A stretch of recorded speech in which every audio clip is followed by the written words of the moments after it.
Let's create a questionnaire and generate a survey in class climate. Go up to the top where it says questionnaires and create questionnaire. We're going to use the Vivid Forms editor. Now this abbreviation can't have white space, so use some underscores or don't put any space. This name will be important later when we generate the survey, so use something that looks familiar to you. The title is the title that's going to actually be on the survey. And you have some further customizations here in this menu. Once you're satisfied, you can hit apply.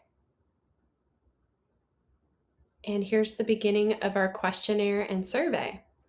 We need to add a question group to open up the other options. This can be a label row or really anything you want, some instructions. Now you can see that we can add all the questions we want to. So if you hover over to the right, you can see different examples of these types of questions.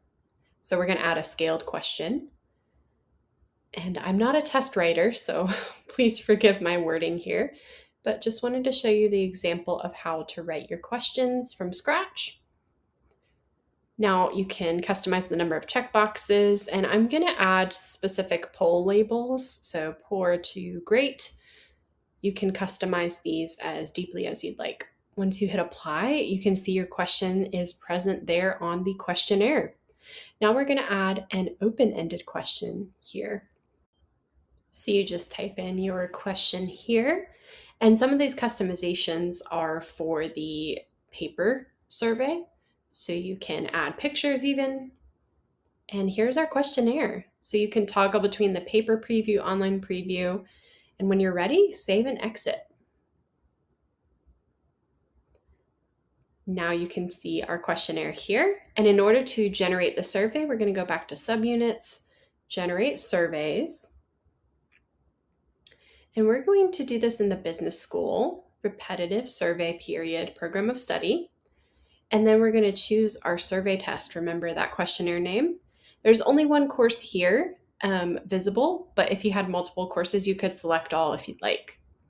We're going to do the paper copy so you can see what that looks like. Now we're going to go to show questionnaire, and here is where you can print. Here's some printing instructions, so you can take the time to read that through. And here is our questionnaire, so I can print directly from here. As you can see here at the bottom, there's a great 2D barcode. This connects each piece of paper to the survey it belongs to in class climate. You can scan hundreds of pieces of paper and they will all go to the correct location in the system. This makes paper scanning so incredibly easy. I hope this was helpful.